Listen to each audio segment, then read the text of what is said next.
Good afternoon, Michael Malice here. Let that be your welcome for the next hour. Guys, you're in for a treat because we have as our guest someone who I've been very privileged to become buddies with since I moved here to Austin, Dan Hollaway. He's the co-host of Drinkin Bros, host of the Citizen podcast, one of the smartest people here in Austin.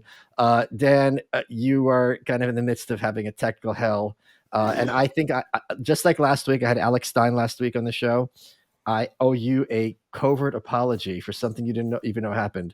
So the first time we met, I got the completely wrong impression of you because you got the beard, you got the tattoos, you're sitting there all serious. And I thought, oh, this guy doesn't have much of a sense of humor. It's like, no, you just have resting bitch face. You have a great sense Yes. of humor. Yeah, I am. Well, we like to say resting January 6th face, which is similar, but obviously But it's it's a look. It's the whole thing is a look. You know what I mean? It happens. I don't get upset when people judge me. Books have covers for a reason, you know. But so it's funny when you do laugh. It's like the beard moves up and down, kind of like the Muppets or something, Mm-hmm. but the face doesn't really change. Yeah. It's a commitment. Dan, one of the things I want to talk to you about, I was having dinner with a buddy of mine when I was in DC a couple weekends ago, and your show is obviously the audience is predominantly male. Mm. I think there's a big issue happening, and I don't think it's being discussed enough. And even if it is discussed, I don't think anyone's doing anything about it. And I think all the signs are that it's getting worse, which is I think it's completely underreported how alone so many young men are. And I think a lot of our mechanisms, like social media and corporate media, are either exacerbating this trend or downright mocking it. If you're someone who has like no friends, it's your fault. If you're not getting laid, you're an incel loser. And instead, they're being given the tools for these many people who are quality of getting out of this very dark situation. Not having anyone in your life is something I wouldn't wish on most people. It's just like, well, too bad. I'm curious if you've had the same impression and your thoughts on this subject. I have actually, yeah, quite a bit, and probably a little bit ahead of the curve from the general public, because this is the reason that my friend Jared Taylor started the group, my show Drinkin Bros, but he started it was originally a Facebook group, and the purpose was that we noticed that when guys get out of the military, they go back to their hometowns and have no one to really connect with about all the experiences they've had, and they tend to isolate as a result of that. So we created these groups so not only that people could interface with each other using Facebook at the time, but also chapters in every major city in the country. I think we've got 700 subgroups at this point for different cities, different states, different interests, motorcycles, tobacco, like cigar clubs, like whiskey, all kinds of stupid stuff, man. It's just crazy. Anything you can imagine people being into, there's a group for it. And found great success with that. And I think it was, I think because of the extreme nature of our experience, then it becomes a little bit more obvious to us earlier on than it does for a lot of people. But yeah, that was definitely something that we had observed a long time ago. And I think, it's hard to say. I believe in Hanlon's razor. I believe that almost always it is incompetence. Yeah, it's not Michael's fault. It's not malice. It's usually incompetence or fear or something driving incompetence. That's typically what it is. So I don't think. Certainly, there are a bunch of weird transhumanist people out there that want to depopulate the earth and stuff like that. I have no question. That's to me seems obvious that that's happening, but I think for the majority of people, it's just that human beings have this tendency when they're comfortable to try to solve problems as far downstream as they can, instead of solving them upstream where it belongs. Like if you come across a guy who keeps stepping in the same hole and spraining his ankle, and your solution is just have a ready supply of Tylenol for him, then, I mean, technically you're treating the problem, but really you're not, right? You're not treating the root cause of things. Fill the hole up or teach him to walk around it, right? That would be the obvious solution to that. So I think to some degree that people, young men especially, are being driven into it in a number of ways. I'm not sure it's intentional. I just think some of the pre-programmed things like rites of passage, for example, or men's social clubs or whatever, have kind of, gone the way of the dodo over the past couple of decades. We don't have that unless you're Jewish and you do a bar mitzvah. There isn't really a formal process in most cultures in the West to say, hey, you're a man now, you have responsibilities. You know what I mean? And I think Mhm. that's a big part of it. There's always some kind of bifurcation in life. There is the nuclear fusion that's happening inside of a star, battling gravity, right? That holds it in stasis in a sphere like that. There is your effort and the outcome that happens as a result. When we talk about liberty, which you do a lot, there is an associated responsibility with it. And when you talk about this life that we have, certainly you have to take care of yourself, but we're designed by nature to care for one another, right? Mhm. That's why we built civilization in the first place, was to keep the existential threats out. And when you take that stuff away from people, they just start to look in the mirror, and that's not a good hobby to have. Yeah, I agree with everything you just said. I think human beings, especially males, are very problem solving the wiring is for solving problems. And if you don't have these kind of existential problems, like you mentioned, like if I don't have to worry about food, roof over my head, a lot of times people start spiraling and they won't know why. I also just think I want to hear your thoughts on this. I think all this talk about the war on men is a big talking point on right of center circles, and there's something to it. But I, I, what would you tell these young guys? First of all, I wish anyone who's listening to this, if this sounds like you, more likely than not, this is not your fault. I think it's very hard when you're young and alone to appreciate you're not necessarily a bad person. There's this sense when people are lonely that you deserve it, and you're being told this explicitly constantly on X and other social media sites. But at the same time, there's techniques that young guys can do to kind of get out of this rut.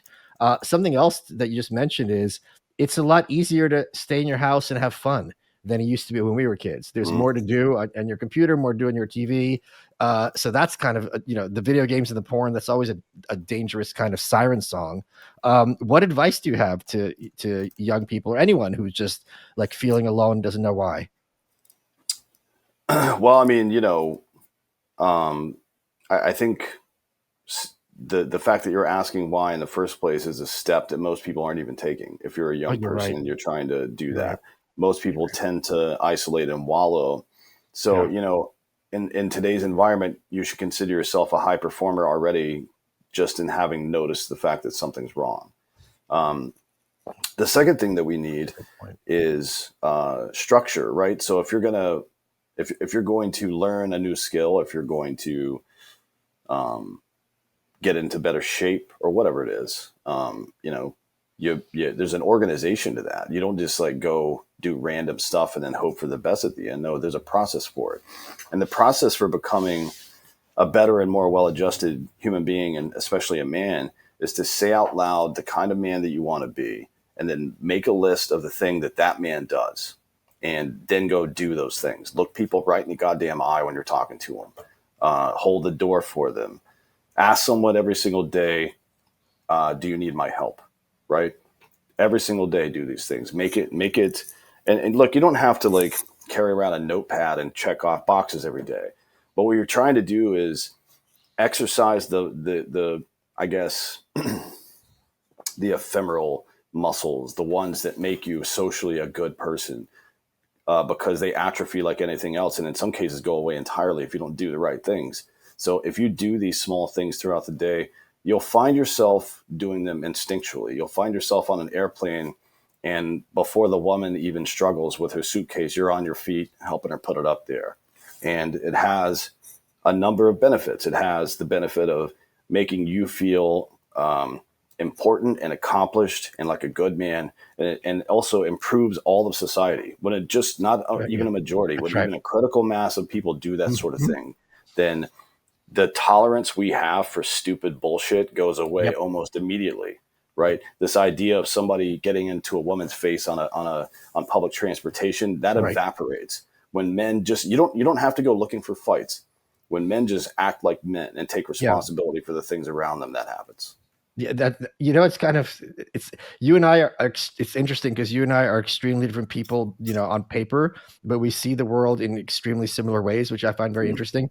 Something you just said, I used to give talks at networking sometimes, and one of the points I make is if you know someone's in town, if I know someone's in town, it's their birthday and they're not doing anything, I take them out to dinner, and I Mm. do it for me, and the audience laughs, and I go, the guy who takes people out for their birthday is awesome. Like you could be that guy. Like what's it going to cost you? It's 25 bucks. Well, throw it 40 bucks now for dinner. That person will always remember it. And you could be like, you know what? I made someone's birthday better. I did a good thing today. And you get to bond and have a nice meal. Like it's all upside, no downside. And to your point, most people don't think in those terms. And like these are opportunities for you to paint yourself to be the kind of person that you want to be. When I had a little money in my pocket, the first place that I wanted to go to visit was North Korea. And I did it because when I meet my maker, when I'm, in my age 150, I want to be like, you know what? I took the chance, every chance I had to do cool shit. And I don't regret it for a second. I would much more regret having that, 2 grand in my bank account when I'm, dying than that money cost me. Mm. Yeah, people rarely regret the things they did. They almost always regret the things they didn't do. I didn't spend enough time on this or that, right? And no, these two things fold together pretty nicely, and they make for a pretty uh, uh,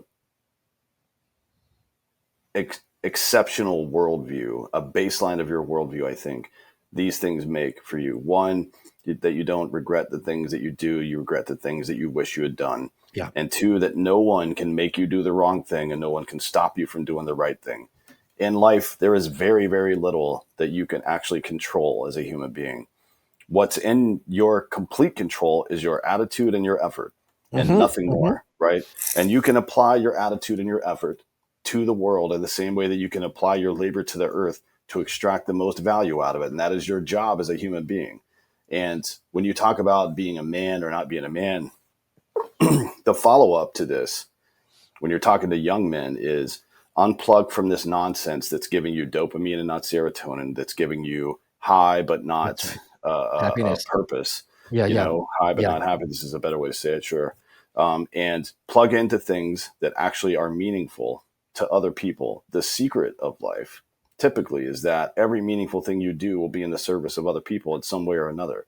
Even your trip to North Korea resulted in providing people education, entertainment about Right. that, right? It wasn't just about your personal experience. It's about taking your attitude and your effort, applying it to the physical and metaphysical world to some degree, the social world, extracting wealth out of it, and then sharing that wealth with the people around you. Of course, this is all done by choice. We hate anybody that tries to tell us when, where, and how to do these things. As well, you should. That person's an authoritarian and can't be trusted. But just because them forcing you to do it is wrong doesn't mean doing it on your own is wrong, right? So that like people have to draw these demarcation lines between forced collectivism and choosing to be a member of your community. That's not the Hmm. same thing. And I also think for people who are like, well, I've tried everything. First of all, that's literally impossible. Second, if you feel like you've tried everything, just take my word for it. I'm sure Dan will agree.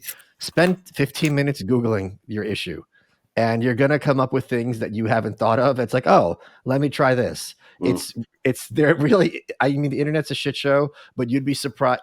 I forget who it was. I wish I could give them credit. They said this years ago, which is if your problem has a name, it's not unique to you. So mm, whenever we're feeling a certain sort of way, we're like, no one will understand this. You're like that first breakup. No one will know what it's like to get mm, broken up with. Like, I promise you, there's a few songs about it, more than a couple movies. mm. So whatever you're in that state, whatever it is, it can always improve, especially at the very least in America. Yeah. Um, I mean, are you white pilled about the future of America as I am? Yeah. I mean, I don't think anything can stop us for a number of reasons. One, because of this intrinsic fuck you attitude that a pretty Hmm. decent sized part of the population has and will always have no matter what. No matter how big the internet or AI gets, the people of Appalachia don't give a fuck. right? Like you can always, there's always somewhere, and that's not the only example. There's always somewhere to fall back to in this country of people who are just like, who still have that attitude that resulted in the American Revolution. Um, in addition to that, we've got, a pretty decent standoff on our east and west coast with water that really makes it difficult to invade Mhm. this country. So it's like, yeah, empires come and go, but the spirit of liberty that began sometime in the early part of the 13th century and resulted in the United States of America isn't going anywhere. Frankly, I don't worry about that so much. I worry about the day to day stuff sometimes, but in the big picture, I don't. And it's, we think of these things, the internet, AI, as net negatives in a lot of ways. They have been negative, but not, I wouldn't say net negatives. That's a weapon that now exists that's at your disposal as well. Losers whine about the weapons their enemies are using.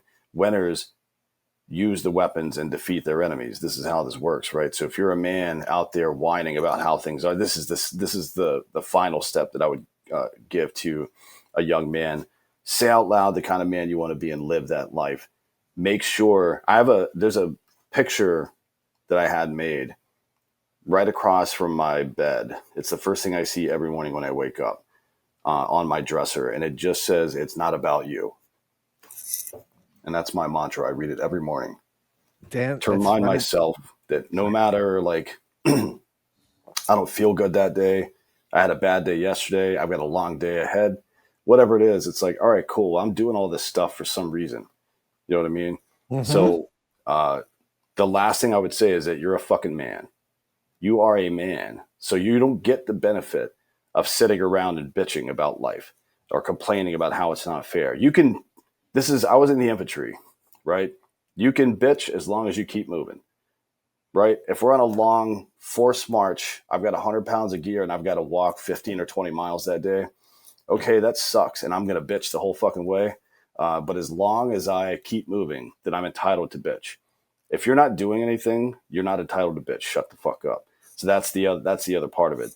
I'm not telling you to bottle everything up and never complain. What I'm telling you is that you've got places to be. You don't have the luxury of sitting around whining. These dudes who have been programmed now to black pill about, they call themselves Sigma male, and they couldn't be farther from Sigma. That's not what the Sigma male is, the man in the arena standing up and saying, fuck you to everybody. I don't care if you all think I'm wrong. I'm right. And I know I'm right. And you all know I'm right too. You're just too afraid to say it. A Sigma male is not somebody who says, oh, women have no intrinsic value because some girl was mean to me in high school.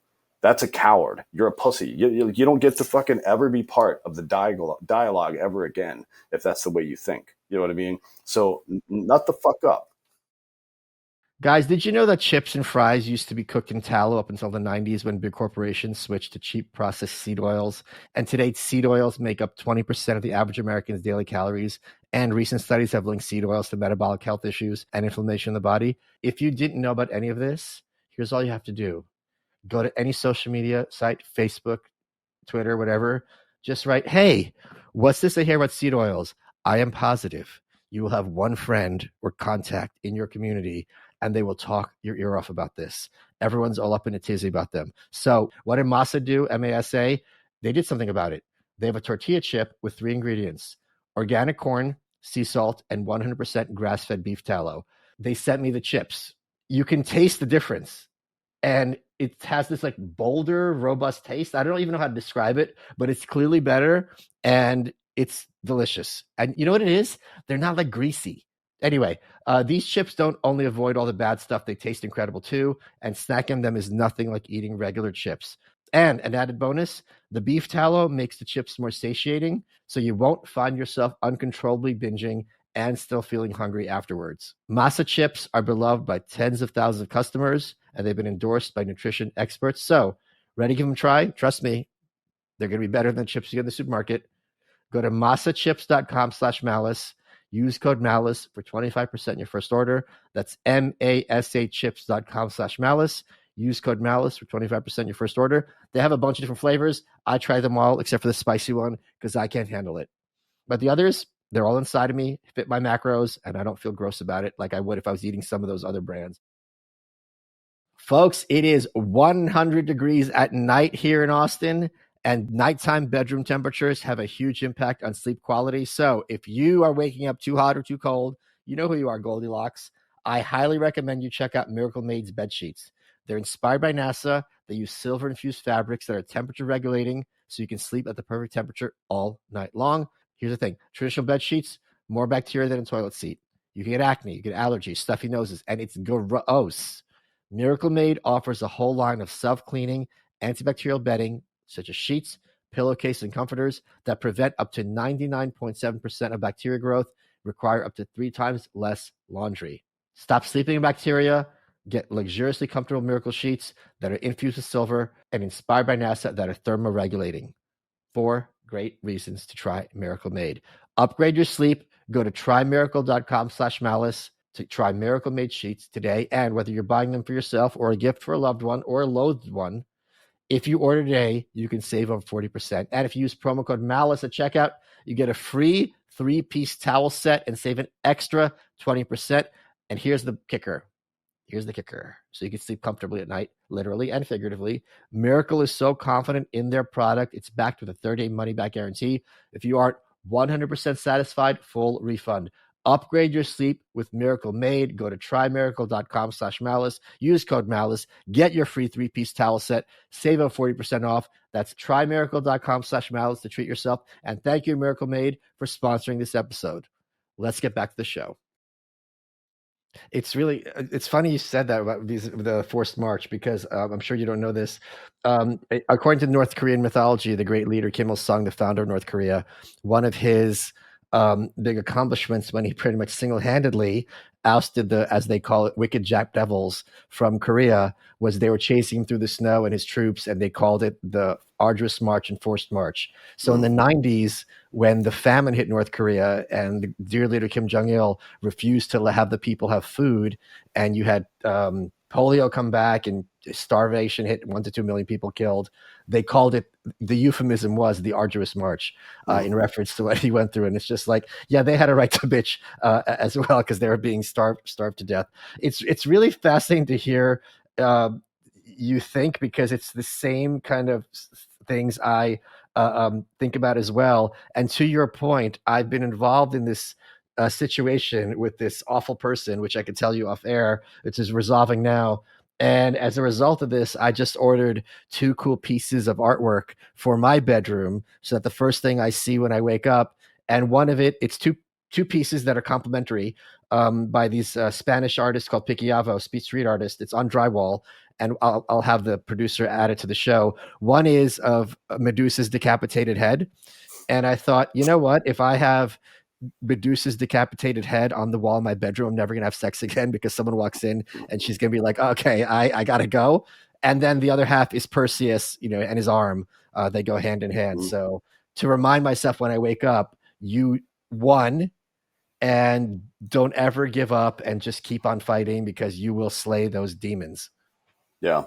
I think this is one of our issues, is that we have a lot of the traditional manly talk these days is coming from people who are just not thoughtful people. You know what I mean? They're loud and stupid for the most part.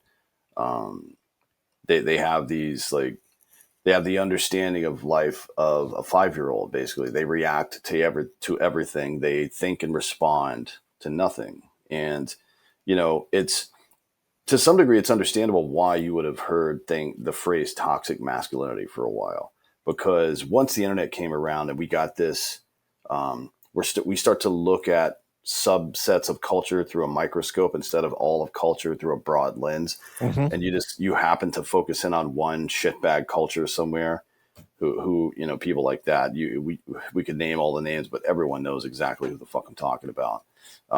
Then people started to think that that's just how reality is. But the internet is not reality. As a matter of fact, if you're on Twitter and you think that's reality, I've got some bad news for you. About 75% of that traffic is fake. And the only reason that it persists is because if Elon actually does something about it, he'll be admitting to fraud, in my opinion, right? Because right now they're charging advertisers for all of that traffic and paying these payouts and stuff like that. It's like, none of that shit's real. This is all just a scam, right? But beyond the economic part of it, Um, this is how you propagandize people. You couldn't have made this system better if you had tried. And I don't think anybody tried. I think this is the result of giving every dipshit in the world a microphone, myself included. You Same. have you have the option to do with that what you will. I've tried to use it to inform and entertain people as best as I can, and I say plenty of stupid shit. Don't get me wrong, but these worldviews that are very important to the sustainment of our civilization have now been co-opted by bad actors who are trying to use them towards their Yeah, own ends. that's Whether right. it's they're exercising some social demons or they're just trying to make money through clicks and whatnot. But you have to be able to separate these things. The I think it came from some commentary on the Organon by Aristotle at some point, but somebody, I can't even remember who it was, once said that the sign of an intelligent mind is the ability to hold an idea in your mind without actually accepting it, something to that degree. Right. That is very, very important. We start, as human beings, we start really close to each other, whispering, and then we get a little farther apart, and we're talking now. Then we get so far apart that we're having to shout, and then we get so far apart after at the end that the only way to reach each other is with rockets and bombs. This is it. There's another saying that I really like, that it's hard to hate up close. There are Hmm. some people that you're going to meet in person and you're just not going to like them, and it's usually, and maybe you don't even know why, but a lot of the times it's because you can sense that that person's disingenuous, or Hmm. maybe it's your fault. Maybe it's your fault. Maybe they expose something in you that you're not comfortable with. There's a lot of reasons for that, right? And you should be aware of that stuff and adjust accordingly. But for the most part, this idea, if you took the most racist black person and the most racist white person in the world, the most racist, and you just force them through circumstance or something to hang out for a couple of weeks, they're going to become friends. There's no way they don't. It's just the way it is. Like your brain and body are built for survival, and that you cannot have an antagonistic relationship with somebody that you have to sleep around. It just, your brain will not allow it, right? So they'll either kill each other or they'll make friends. It'll be one of those two things. So this is a demonstrably true principle. It's hard to hate up close. So when we have these dialectics that are designed by bad actors to push us farther apart from one another, you've got to push those people out of the way, push Hmm. those bad ideas out of the way. And even if you don't agree with what somebody's saying, you need to listen until they prove they're a bad actor. Then you can never listen again if you want. I'm fine. I'm perfectly comfortable with that. But That's listen to interesting. what they're I'm saying. sorry.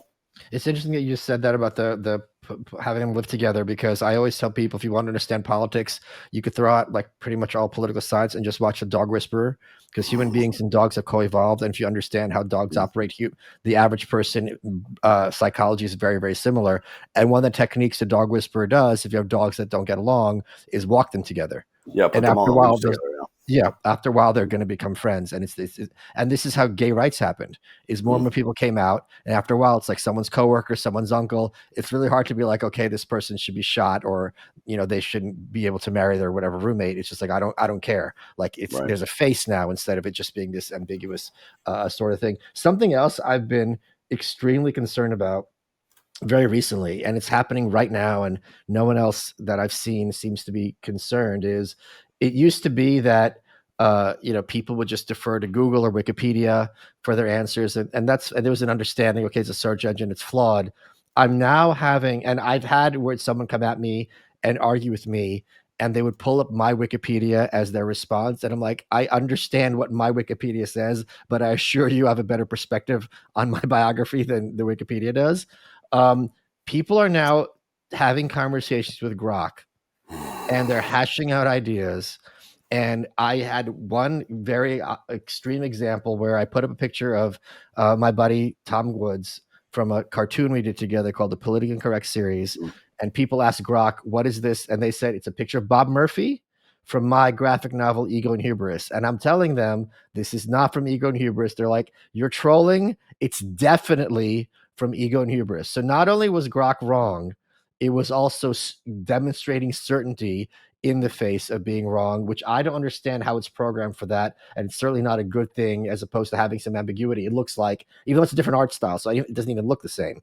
Um, I am concerned that in the next 18 months, All it's going to take is for Grok or Siri to have a face or an avatar. You know, in the same way that culture moves from the fringes to the mainstream, we used to joke 10 years ago, the Japanese kids had a waifu, like a wife pillow. Mhm. Well, what if that waifu can talk and she laughs at your jokes and she validates your political perspectives? Aren't you going to be kind of deferential to her knowledge and expertise? Well, if that waifu is Grok or Gemini or whatever, you are now programming very, very effectively and dynamically a huge portion of the population. Okay, I'm glad you don't have a like telling me I'm wrong that you agree with me to some extent. No, I mean, there's so much to unpack there. One is I'm going to start at the beginning with um, just the epistemology part. Um, like I guess the categories um, from from Organon. If you've never read Organon or read a treatise on it, I would recommend it. It's kind of like the process of developing an argument, Mm-hmm. starting with how to categorize what something is, then how to determine fact from opinion, and so on.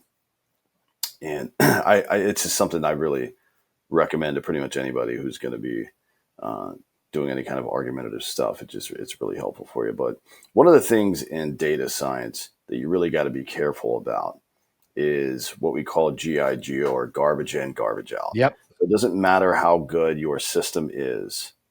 If you feed it bad data, then it's going to feed you bad data. Yep. So Grok and ChatGPT and all these companies, or all these pieces of software, are they're borrowing. It's a large language model, so it's just Ask Jeeves right now. Yep. There is real AI that exists, but the thing that's on your phone is nothing.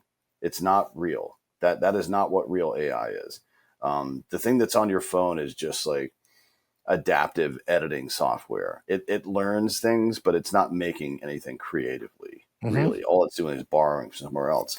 And when you're borrowing from Twitter, which is 75% fake, for example, and primarily the fakeness is a very small portion of it is the Nigerian prince trying to scam you out of your money. But the biggest portion is the US government, the Russian government, the Chinese government, sometimes India, sometimes Iran trying to influence you. That's what it is, right? So you're basically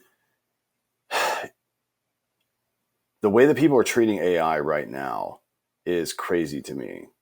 The way it, like, anybody that says, "Hey, at Grok, ask me," in a non satirical way on Twitter, you should find that person just like at the end of Jay and Silent Bob Strike Back, print out what they've said and read it in front of them, and then have Jay and Silent Bob beat the shit out of them on the front Mm. porch, because that is a true dum dum. Yes. And it's like, remember in at the height of the COVID stuff from late 2020 until like mid 2022, where you would ask Google basic questions about Yep. just science, and it would feed you bull, and you knew it was bullshit, or it would Yep. say, "Oh, answers are changing fast. Yeah. Yeah. The Yeah. results are changing fast, so we've got to curate this now." I mean, they openly admitted that they're curating stuff. Well, now we're treating AI as if it's something legitimate, when it's doing that times a million. I mean, that's Yep. exactly what it is. It's the same exact thing. Not to say that it's like AI is good. The AI that we use, ChatGPT and Grok, are good for like an assistant or something like that. It can help you organize tasks. It can help you look stuff up. I would verify what it looks up, but it can help, like, tell me the five points of tulip, right, from Calvinism, something like that. It'll get that Sure. right because it's just ask and answer.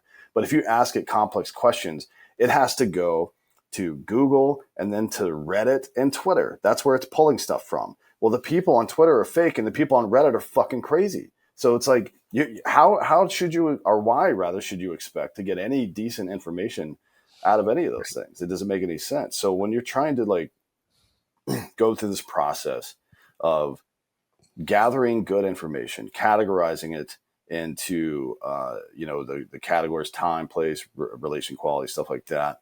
When you're trying to interpret language and truth, right? Like there's this quadrant that Aristotle used, where it's like universal affirmatives, universal negative, and then particular affirmative, which is true just for you or just Yeah. in that moment or something like that, and Mhm. then particular negative. And then there's prior analytics that talks about like syllogism or let's say epistemology, right? So the structure of an argument. Aristotle said very clearly, just because you have a lot of facts doesn't mean you have an argument. If you don't have structure to your argument, if there's not a cause and effect inside of your argument, like three statements at minimum, then you're not saying shit. You haven't actually said anything. One good example is like, all men are mortal.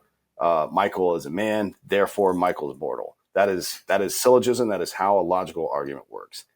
AI cannot do this. All it does is fish for these, just like it's just like a flurry of things that are technically they're facts, right? They're individual facts, and they're put together in a disorganized way, and then a result is drawn from that. That is not how this works in any meaningful way. We've never done this before. This is why historically we've literally taught classes on rhetoric, That's right. specifically on how to argue, to include posterior analytics, which would be the epistemology drawn from that. And the problem is most people skip down to the fifth organon, which is topics, and that's reasoning from opinion. It's a dialectical question and answer method. The problem we have today, and this is true for AI and it's true for our public discourse, is most people, especially these influencers that pop up out of nowhere and all of a sudden have well-respected opinions for some reason, skip 1 through 4. They compile a list of facts that are connected in some way or another, and then they make a conclusion, and you think, oh, this person knows a lot about this subject. This must be a legitimate conclusion. No, Right. that is not how it works, which is what Organon 6 deals with in sophistical refutations. That process where you collect a bunch of facts, like this person was in Israel at this time, and this person did Yeah. this thing, and this person has a Jewish cousin, and this person invested in a Jewish company one time. Therefore, the Jews run America. That's called sophistry. We have a word for that, and we've had that word for 2,000 fucking years. It's not new. It's Guys, shut it down. Dan knows. it makes me, oh my God, it drives me fucking nuts to hear these people go on like this fucking 8-minute soliloquy about this fact followed by this fact, and I'm just asking questions, and here's what I believe. And then when you challenge, they're like, oh, I'm just a comedian, I'm just asking questions. Like, shut the fuck up, dude. You violated every single rule of rhetoric in your argument, and you want people to take you seriously as somebody who's arguing a point. I just can't get down with that. I got What elevated there for a second. Should I apologize? Is there anybody to apologize to? I apologize to God, my family, the academy. Who else? I don't know. So you guys know that I wear sheath underwear every single day. I am a sheath underwear model. It's a brand that I love and is near and dear to my heart. And they sent me talking points, and I'm going to read them verbatim just so you see how they understand me. This is literally what it says. I am happy talk about a favorite advertiser on the You're Welcome with Mike Malice. I am talking about sheath underwear. Look, they don't need to send me talking points because this is a product that is near and dear to my genitals every minute of the day, even in the shower. What makes sheath underwear unique is its dual pouch technology. It keeps you cool in the summer, keeps you snug in the winter. There's one pouch for one part of your male anatomy, another pouch for another part of your male anatomy. You try it on the first time, you're like, what is this? And then years later, you're wearing it all the time and designing underwear for the company as well, because that's how much I love sheath underwear. Lots of people are like, is this stuff really that good? Like my friends. And I go, just try it. And they try it. They're like, oh, okay. You really know what you're talking about. It's like, yeah, when it comes to underwear, there's like 5 things I know what I'm talking about. This is one of them. If you thought about buying sheath before, let this be your welcome to buy a pair. I promise you, you will enjoy it. They also have shirts. They've got hoodies. They use materials like bamboo and mesh for even more cooling comfort. We need that here in Austin. It gets pretty muggy. It's the sweatiest city in America, apparently, even though we're not full of big fat fatties. Anyway, here's what I want you to do. Go to sheathunderwear.com and use promo code Malice, and you get 20% off today. Oh, they very helpfully spelled it out for me. MALICE is the promo code for 20% off. And then you will be saying, I am happy talk about a favorite advertiser on the You're Welcome with Mike Malice. I am talking about Sheath Underwear. Thank you, Sheath, for sponsoring the show for so long and keeping my junk nice and tight. Let's get back to the show. Do you not see this as becoming like the rest of my question? I am just very concerned that everyone is going to have their personal avatar who's going to control them. Imagine, as bad as it was having so-called big tech, I hate that term. Imagine small tech, in the sense that it's personalized to control you, seems much more likely, and it seems like it's like right here. Mm. I mean, a lot of people have main character syndrome too That's because of right. that, right? And And it's it's like, encouraged by the media. yeah, it is. And it's like, okay, well, again, come back. This is why you need foundational principles in your life. Life's not all about you. You've got responsibilities to other people. And thank God it's not all about you. Can you imagine? Can you? Because we've all, I think everybody that can hear the sound of my voice at some point has been in a position where it was all about you. And what happens in those situations? You become fucking miserable. Invariably, the richest people in the world, Kate Spade is a good example of that. Oh yeah. Lost the connections in her life, right? Isolated, a billionaire. Same thing with Anthony Bourdain, becomes isolated through whatever situations he had. Uh,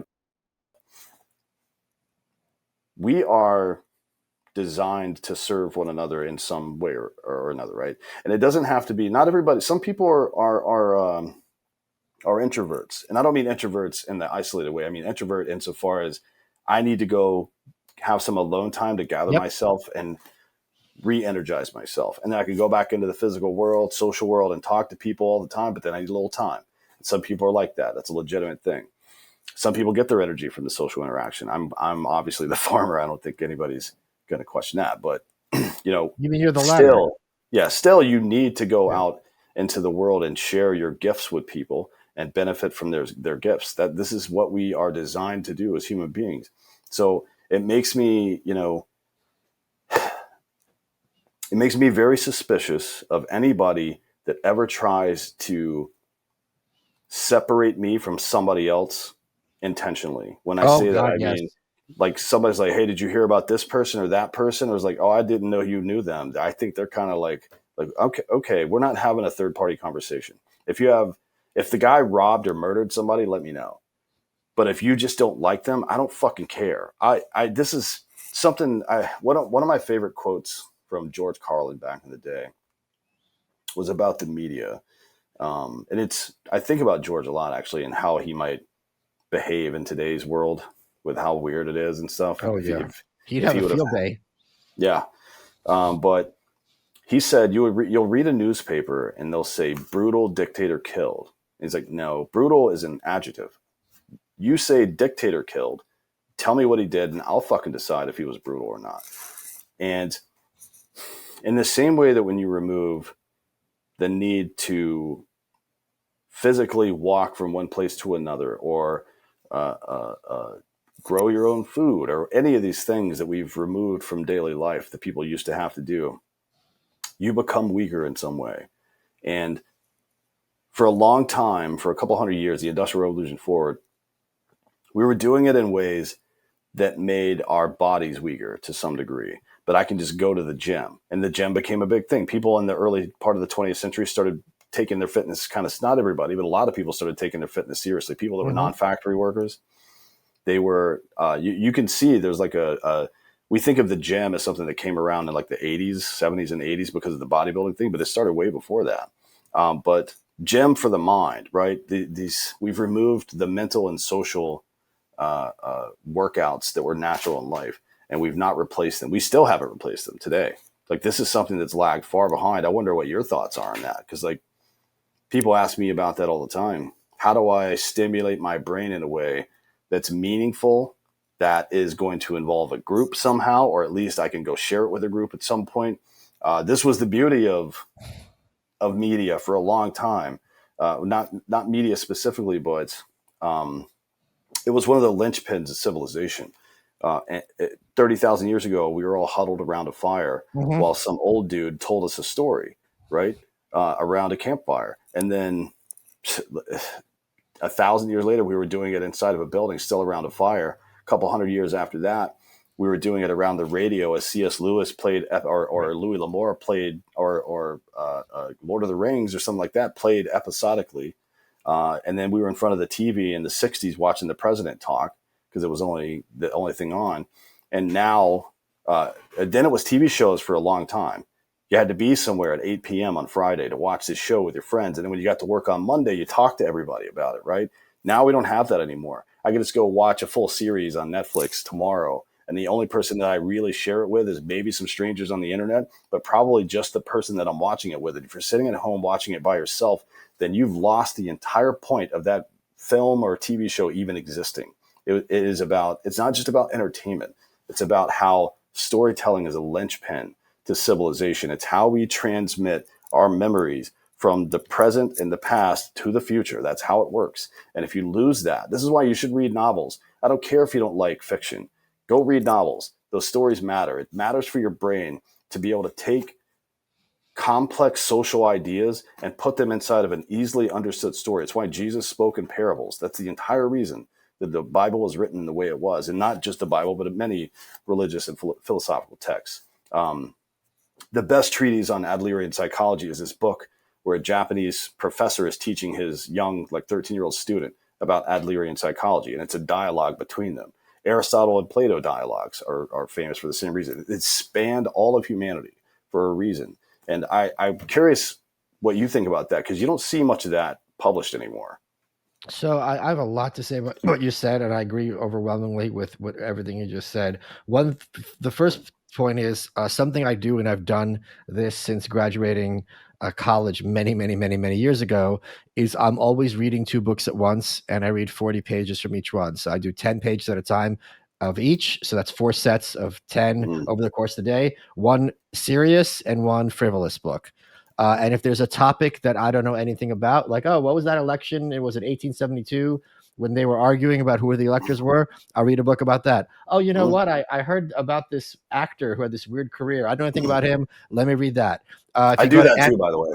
yeah, if you go to Anna Archive or archive.org, you could get these books for free. Mm. So you don't have to, it's free, ton of them. If you realize, hey, you know anything about, German idealism, Copleston's History of Philosophy, Volume 7. I'm looking at the copy I read in college right now, still on my bookshelf. So that is a great way. First of all, you're always going to have something to talk about, and your brain is always going to be stimulated. Read about things you don't know anything about. If you don't like it, that's fine too. At least now you've got your dip your foot in the water. Uh, Thomas Sowell, and I agree with him completely, always talks about how there's no solutions, there's only trade-offs. And if something is good, there's still going to be a cost. A very obvious example is if we cured cancer tomorrow, all those oncologists would be out of work. I'm sure they don't care. I don't have any sympathy for them, but that would be a problem. Like, what are we going to do with them? It would be easy to transition them, but that's still something that's a problem. I also think that the corporate press is malevolent, but there was an upside, which is when there are 3 channels, everyone's speaking the same language. You and I, when we were growing up, the same shows everyone watched, everyone had the same kind of conversations. They were kind of on the same page. Now that's completely like when I was a kid, you would listen to the radio and it would be Debbie Gibson and then Run DMC and then Poison, one after another, and there would be no sense of irony about it. Everyone listened to like all different kinds of music. That's also, I think, completely gone. I don't know if that's good or bad, but that's just an example of what you're talking about. And people dog on me because they still haven't learned how to drive. 3 things. First of all, it's funny that everyone's so personally invested. Second, I was having a professional race car driver teach me, and we were filming it, so it was good content. And third, if I need something to do, I've got a big crew here. This is an excuse for us to hang out. Mm. This is an excuse like, hey, I need to go to get cactus soil, Matt, which I did yesterday. Let's go to Home Depot. We'll get lunch and we'll shoot the shit then come home and watch YouTube together or something like that. It's a good excuse to bond and spend time together. I think people need to appreciate kind of what you're alluding to. The internet creates this illusion of friendship and companionship, and it is very sinister. It is like the guy having that wife pillow. Now, in some cases, there's an element of realness. There's people who I only know through the internet, and we have a relationship that way. It is not at all even remotely close to the experience of you and a friend or you and a loved one spending time having an experience together. That's kind of what I was asking about at the beginning.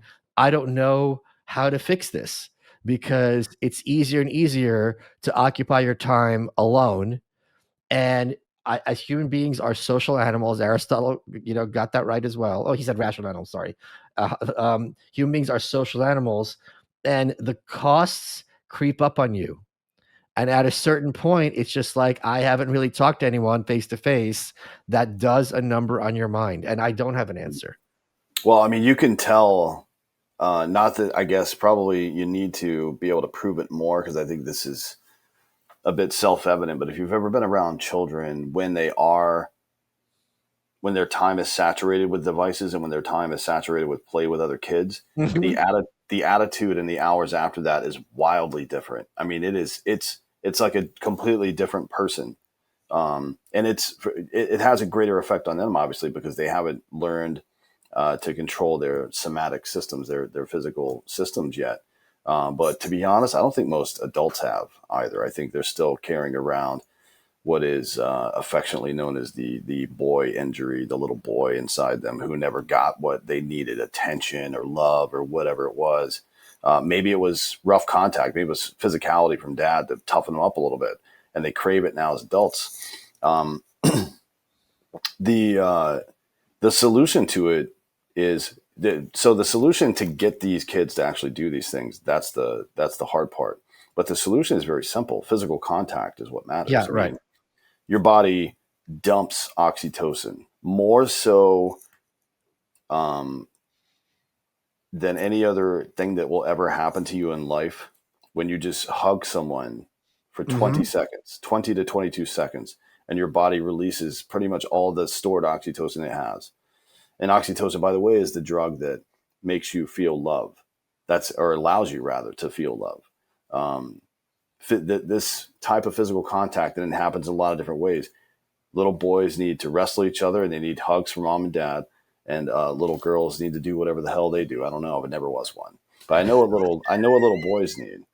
They need to like fight each other and play sports and Run run around around. and do dumb shit. Yeah. And, it's the biological or the biological feedback you get from that is what helps you develop in every meaningful way. Um, your ability to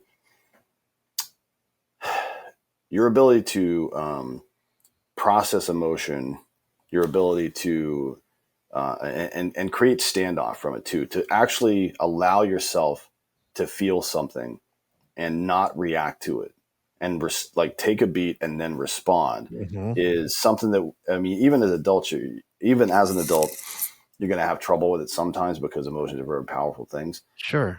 But most people that are adults right now that I run into have no emotional modulation capabilities whatsoever. So they go one of two routes. They're either, constantly frantic, afraid, or sad, or they just push it down, right? Yeah. And they have the appearance of being stoic, but in reality, all it takes is a little bump to set them off, right? Mm-hmm. So the way that you learn to deal with that is when you're 5 years old and you can't control yourself.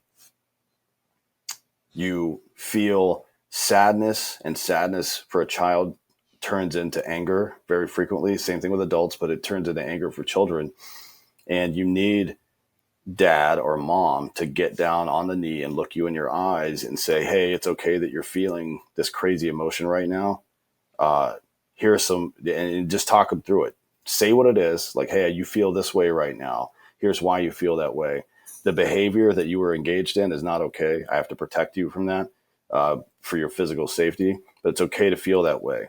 And what it does is it intellectualizes the emotion for the child. So now, instead of being surprised and reacting to that emotion, even then, but especially when they become older, now they have context for it, right? Like if you walk into a building and it's on fire and all of a sudden you got cold, your brain would not be able to deal with that. It'd be like, what the fuck is going on here? Right. Right.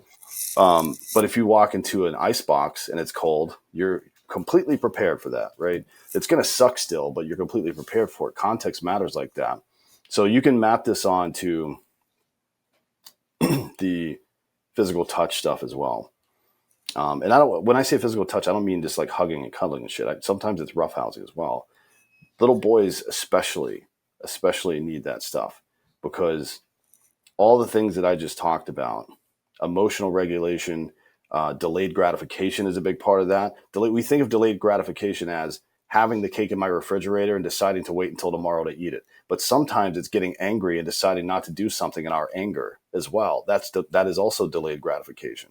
So the ability for the child to contextualize that stuff, and then as they get older, contextualize it in an even deeper way, doesn't give them the ability to control their emotions. It gives them the ability to modulate and delay satisfaction of exercising the action that is associated with that emotion. And that may seem like a banal distinction to some people, but I can promise you, as somebody who's had to be professionally violent, it is very important to be able to set aside the immediate reaction sometimes and respond in the way that you've been trained to, instead of just reacting, because reacting is what a child does and Mm-hmm. responding is what a grown man does. So this is the last point I'll make on that is that the fact that we've raised these kids, and in a lot of ways, our generation was raised that way as well. Probably you less so because you're Slavic, but our our generation was raised this way in a lot of ways to not be able to do some of these things.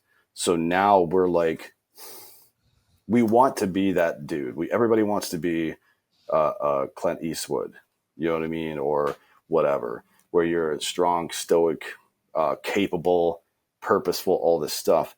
And when you find yourself in a position where you're not, then you're basically like an Australian cattle dog living in a fifth floor walk up on the Upper East Side. Right.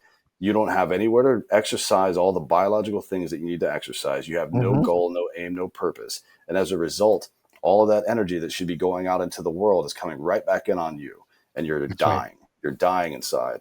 And it's tough for these guys. So I don't need to know how to solve the problem. I need to know how to get them to engage in it. That's the issue, right? And I think the best way, this is a theory. I don't know if it's true or not, but it worked in the past. I think the best way is to have these communal sessions at rites Yeah. of passage. I think there's got to be like a couple things you need to accomplish something is a plan and a goal, right? Those are the two most important things Mm-hmm. to accomplish anything. My goal is to learn Spanish. Here's my plan, or Yep. whatever. No 12-year-old in America has a plan and a goal to become a man. Like, it's not their job to do that, by the way. That's our job to do that. Mm-hmm. So what is America doing to create that goal, and specifically, like, where's the rite of passage where we hand off more responsibility to this young man to make him feel like a man? Because that's what does it. I'm telling you, when you see a dude that's depressed like that, and this is a problem that we had with veterans, we coddled these guys like, oh, it's okay for you to feel this way, and pat on the back and all this stuff. And some of that is necessary in certain instances. But for the most part, dudes that are in crisis don't need a pat on the back. They need a fucking job to do, because Right. that's They what need we're trying to do. they need to feel important and that they have Yeah. control.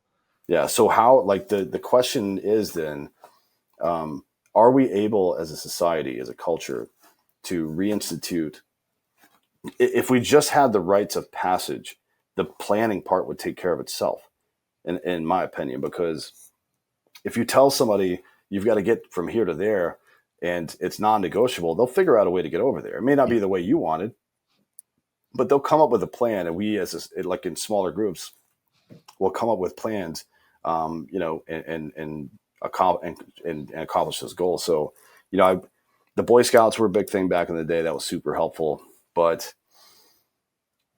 we're kids that were working on their parents' farms. I think every kid this is a whole other situation, but trust fund kids are some of the worst people in the world. Of course. And even so, it's hard to blame them because they didn't choose any of that stuff. But I think if you are a billionaire, you should force your child from 14 to 17 at a minimum to have a job in the summertime, to make their own money, and they only get to spend that own money. Like, during the rest of the year, spoil the shit out of them. But during the summertime, only let them spend the money that they make, and that will drastically improve the outcome for that child. Because just all the skills you learn, responsibility, the value of money, all that stuff.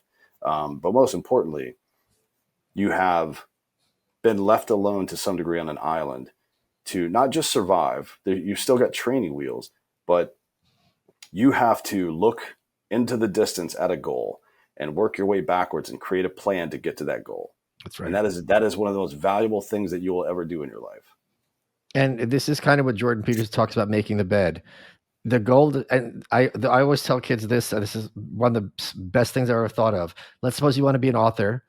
Go into, because when I first decided to be an author, I read this book by Dennis Johnson called Jesus' Son, and it was so well written. I didn't know he was a poet at the time, that I'm like, I can never do this. Then I'm like, I don't need to be Dennis Johnson. Dennis Johnson's Dennis Johnson. So go into any bookstore and you see all those shitty books, and you could see the people, their friends, like, how the hell did this become a book? That could be you. You could be that shitty author that this has no business being a book. So when you have things like, oh wait, or you could self-publish now. Like when I was starting, that was an option. Okay, and I wrote something and it exists and 5 people bought it. Who cares?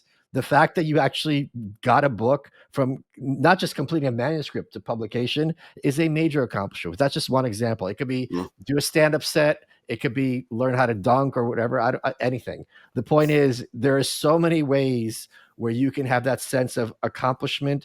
And once you realize I can accomplish goals, it's really hard to stay depressed. And it's also attractive for other people because people like Mm. being around accomplished, goal seeking, goal achieving human beings of both Yeah. genders. Yeah, you don't have to like split the atom or Right. make $1 billion either. Just being, I think a lot of people know this intuitively, but being that dude in your group that knows a lot of random bullshit is very useful for Right. some reason. I Be in the guess maybe spectrum. for bar trivia. I don't know. But there's a lot of ways you there will be some intersection between the things that you are interested in pursuing and what the world needs. I think there is some natural balance to that. I don't know if there's a physical property of the universe that makes that true. Maybe there is, maybe there's not, but I know that it is true. I know that, and you can see it in the margins often, where one of the quotes that I use a lot from a book that I'm working on now actually is that if you can turn your pain and suffering into empathy for other people, you could save your life and their life. That's right. And That's right. I think it's like again, it's this like dichotomy of existence where there's always one thing that complements another thing, no matter where you are. So you see that drug and rape counselors are often people that struggle with drugs or Yep. were raped. That's right. And it's a very natural thing to go out into the world and use the tools that you've learned by overcoming this stuff, or even using helping other people to overcome that stuff. Those are very natural things to do. So no matter what it is, whether it's positive or negative that interests you, there is some outlet for it in the social world that's going to benefit you and at least one other person. And what a tragedy to not exercise that. Like you not only have you made your life worse, but you've robbed someone of the opportunity to make their life better, which is to me far worse. One of the two good things that I could think of about surviving a traumatic situation is one, you've done it. So when the next trauma hits, you're like, you know what? I've handled worse. This is going to suck, but I'm still going to be standing. And two, when you see young people about to face the same thing, you could tell, no, no, no, no, no, no, don't go to that door. Like, oh, really? And like, I just saved you 8 years of hell, and I could pat myself on the back, like at least I benefited them to some extent. To your point about the guy who knows a lot of things about a lot of stuff, to me, why I think that's so impressive is that guy's a Renaissance man. And he has what I regard as probably the best quality, or it's not the best, but top 10 of a human being, intellectually curious. Because if Mm. I know someone's intellectually curious, they're up for anything. This movie, this trip, this store, they're the person you want to go with because they're going to have a good time no matter what it is. But two, they're probably going to be interested in you as a person instead of having all these preconceived scripts in their head Mm. and force you to fit into their kind of paradigm. In which case, it's people like us don't always fit those paradigms, and it's going to be a difficult relationship. Yeah, it's funny. It's I don't know. People like to. I don't blame anybody for it. By the way, people like to put everybody and everything in a box somewhere, and the brain is just a very complicated machine that determines between threats and benefits. And a good way Right. to do it is to create shortcuts. So I'm not. Yes. That's not this. Heuristics. Yeah. It's not a. Yeah, exactly. It's not. It's not. This is not. Something that's intrinsically bad, and it's not something that I'm trying to be critical of. But that's the base. That is Right. you. That is the reptilian brain. You have the lower and upper mammalian Yes. brains to go, my friend. You have work to do. in that regard. So definitely you should use that. That's what your instinct is.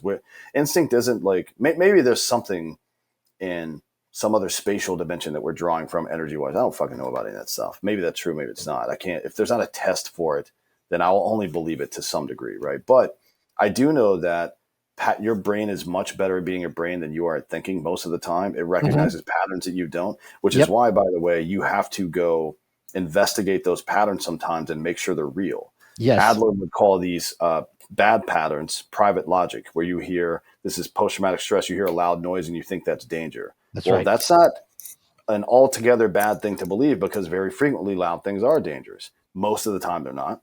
Most of the time they're not. So you got to learn to deal with that stuff. But for example, in your social life, your significant other, your girlfriend or wife, might say or do this thing, or you might say or do this thing to them, and it reminds them of something that happened in their past.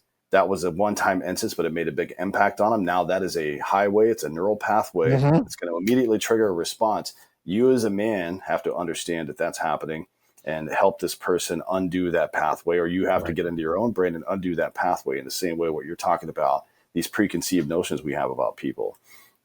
You, I don't mind you keeping that in your Rolodex, to be Yeah. honest. It's a very old reference. Rolodex haven't existed in 20 years, but I don't mind you keeping that piece of information handy all the time, like a paint swatch or something. And I don't mean just about race, although sometimes about race. I don't mind you keeping it handy. I think you should, because it's useful information. But you should understand that it's a single data point, right? Like Yes. as you said when you first met me, I looked this way. I looked like I'm about to storm the Capitol, or I just stumbled out of a militia camp in the woods somewhere. No one would have guessed that I have a lot of education, that I think about these things. Like you can't look at me and tell that. How could you, right? Right. So just consider that. And I'm not even the best example. There are much better examples of people whose appearance or personality are completely antithetical to the way that their brain works, right? It's Ivan just like, Drago, Dolph yeah, Lundgren is the best yeah, example of this. yeah. He's so it's Ivan Drago versus Bill Nye. One of these Yeah. people Right. is a scientist. Guess which one's a scientist, That's right. Yeah. Exactly. right? Yeah. And also, which one's a nice person? Even a decent person, Yeah. you know. But yeah, exactly. So he's a big meathead, but he's the one that's got uh, uh, uh, the advanced science degree, whereas Bill Nye's got an undergraduate in mechanical engineering or something like that. Right. Not that Right. that's a bad thing. It's just like, you're not a scientist, guy. Right. But yeah, I think, this is a problem we have. We the people that often have the temerity to challenge their own assumptions are too frequently okay with throwing out an entire worldview because they learned a new thing. No, you fold that new thing into your complete epistemology. That's the way you got to do it. It's challenging sometimes because, again, sometimes things seem different. We talked about this on my show a couple of weeks ago about healthcare, and I think the way that you can handle that is to try to get to root causes or root principles on things. Um, and that's probably the only way, unless you just want to hold two opposing ideologies in your head. And by the way, there's nothing wrong with that. Again, back to Aristotle, he would call that the difference between particular affirmatives, right? This thing is true here and now for them, and this thing Yeah. over here is true for them. They don't cancel each other out just because they can't be they can't be mutually true at the same time for the same person in the same place. But that doesn't mean they're both not true in the different times and places for different people, right? You have to be able to understand this stuff. And I think we've systematically, this is one where I don't think it's Hanlon's razor. I think public schooling has systematically Oh, of removed, course. Yes. By design. like, rhetoric and civics specifically for a reason. And it's to Yes. keep people dumb. It's the same reason that the church kept the Bible only in Latin for all that time. It's the same reason that it's this idea of the king's deer. This is for the aristocracy. It belongs to them, and you're just borrowing it for the time that you're alive. It's like, no, I'm sorry, man. It's not going to fly for me. Amen, brother. Dan, we're running out of time. What Mm. has been your favorite part of this interview? The favorite part was finding out that you hated me when you first met me. I didn't say hated. Well, you implied it. No, I didn't. I like putting words in your mouth because that's like the thing that makes you the most angry. Like if you ever want to troll Michael Malice, listen, don't say a word, just listen to everything he just said, and then completely butcher it when you deliver it back to him, and you can see him getting angry. No, I didn't say that, God damn it. Kathy Newman. Yeah, really funny. I like the questions. I think it's great that you're plugged into a lot of different worlds. You're somebody that I would consider to be a public intellectual, and I think it's important for people to ask questions about the next generation. What's that quote? Societies become great when men plant trees under which the shadow of which they'll never sit. You know what I mean? Legacy matters. We used to live in this world where we borrowed honor from the past and lived our best life so we could transmit it to the future. My grandfather was this person, or my family comes from this place, and that's a meaningful thing to me, and I'm going to live my life in a way that my grandchildren can say that about me. And we have completely lost this. We've completely lost it. And it's something that we desperately need to get back to. So I appreciate, the conversation you have with people. Even a lot of them are crazy. You know what I mean? It's we couch it. I do the same thing, and some measure of chaos and comedy, right? But that's the way that people who think like me listen to things. So, it's still pretty goddamn serious to me. You are welcome.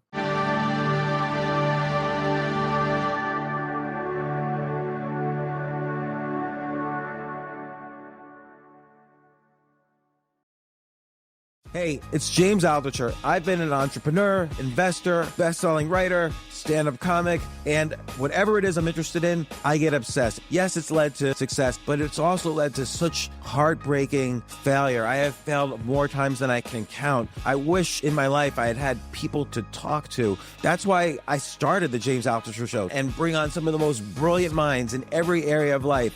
People like Richard Branson, Sarah Blakely, Mark Cuban, Danica Patrick, Gary Kasparov. And I wanted to find out exactly how they've navigated the highs, the lows, and everything in between.